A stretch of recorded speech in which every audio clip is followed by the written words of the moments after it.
China's big holiday season is underway. Chinese residents were unable to celebrate during the pandemic, but now that most restrictions are all but gone, not only are people celebrating, but they are doing it in a non-traditional way by traveling long distances.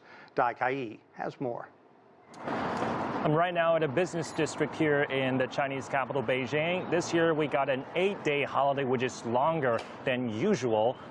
So this is not something that we get every year. And that momentum of going out, traveling, and buying certainly continues after a vibrant Labor Day holiday earlier this May, and also the summer season that has just passed. So many experts actually predict that we might be seeing a record high in terms of consumption volume in this National Day holiday in the recent 5 years. So instead of just going out for a short distance vacation in nearby provinces or cities, people actually choose to go farther and experience deeper as well as stay longer. That's one of the major trends experts spotted for this year's National Day holiday. According to the data of the travel booking platform Ctrip, actually the tourism-related orders surged to almost 3 times compared to the same time last year, and is around 20% more compared to the Labor Day holiday earlier this May. So another trend that they spotted is many of the overseas destinations are very popular. For example, 2 of China's special administrative regions, Hong Kong and Macau, and southeastern countries such as Singapore, Malaysia, and Thailand. Our Dai Kai with the very latest from Beijing. Now, this year's holiday season in China is presenting an opportunity to boost sales and drive up consumption. Traditional Chinese brands and stores are innovating in new ways to align with the latest trends. Lu Xieru has the story. Amid stiff competition from a constant stream of new brands, many traditional Chinese companies are coming up with fresh strategies to stay in the public eye. Xinshun Zhai, established in 1912, offers just one example. They're now blending their traditional douzhi soup, a fermented drink made from ground beans, with ice cream, coffee, and other soft beverages.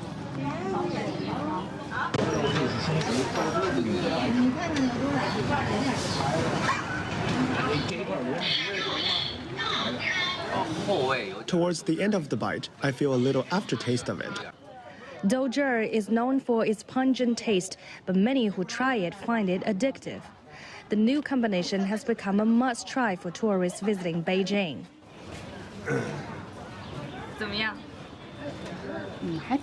It tastes good. I'm traveling in Beijing, so I want to try some local food. I heard this ice cream is very popular now. I recommend it to my other friends. The inventor of the product is the sophomore student majoring in food science. He says he hopes new products like this will help pass down traditional Chinese culture. Okay, so this is a special drink that he particularly made for me. So I'm gonna give it a try. He said this is a new version. He just invented yesterday.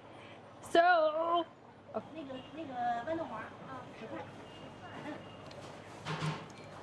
Wow, I think this is more of a soup than a drink, but it tastes very good.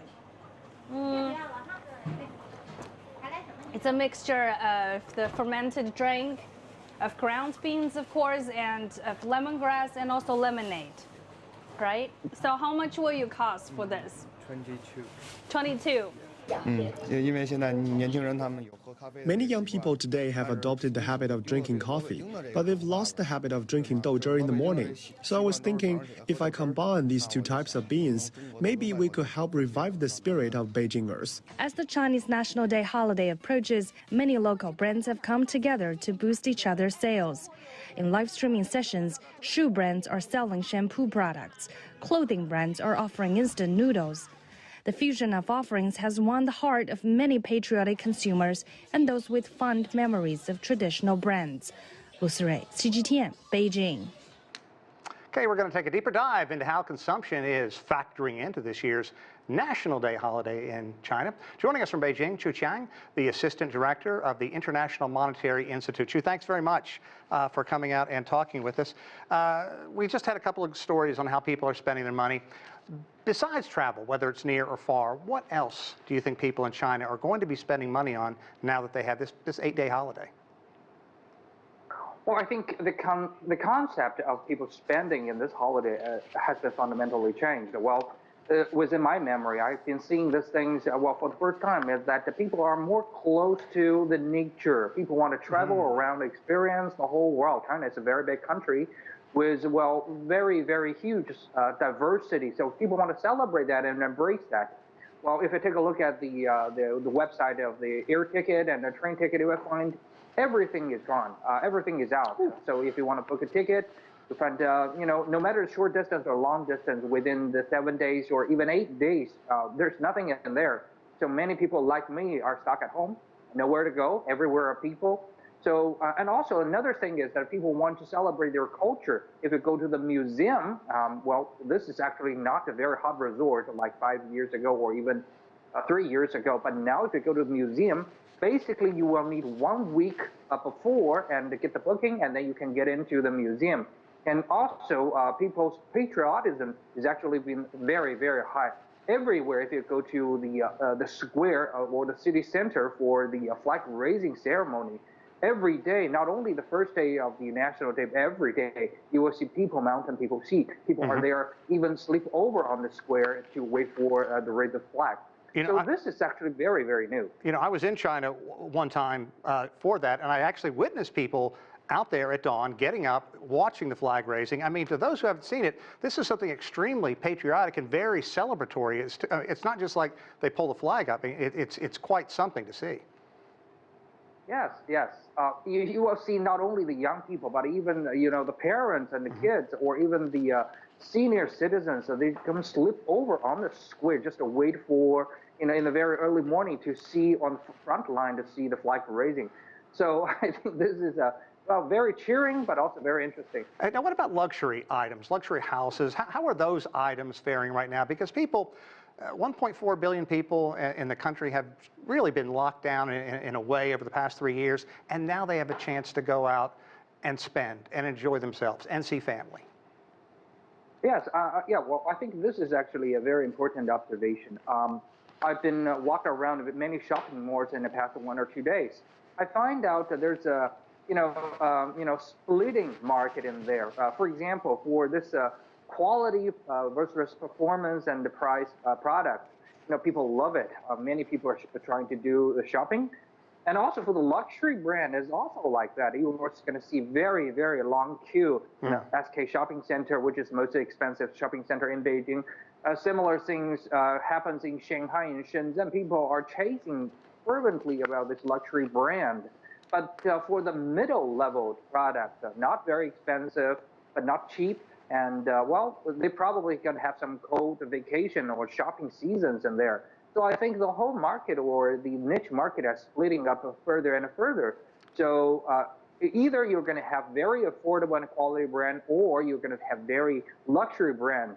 I think is happening not only in China, and think in Japan and in Korea, similar trend is happening as well. Qu Qiang, also, if you look, I think you touched upon it earlier, Beijing has its history, and for all the tourists, Shanghai, so hip and so high tech, and then Chengdu is just a wonderful area where you can go and look at history, sit inside a tea house and just enjoy yourself. So what are these local governments doing to attract shoppers and keep people entertained for the next 7 days?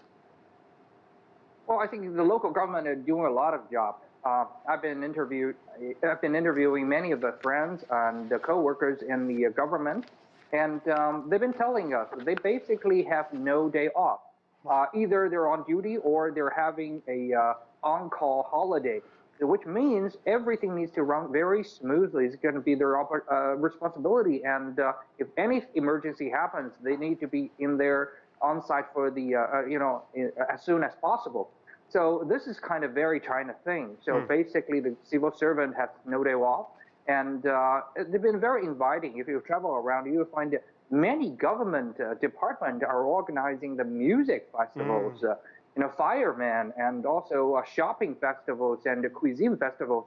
And things are happening everywhere because everybody knows this is going to be the biggest, National Day holiday. Because if you round up your other vacations, it's going to be 10 days or even 2 weeks. So every government is getting prepared to welcome all these consumers and to get more of the local income for the fiscal. So obviously, the holiday being a bit longer than normal this year, that's helping the economy. Yes, yes.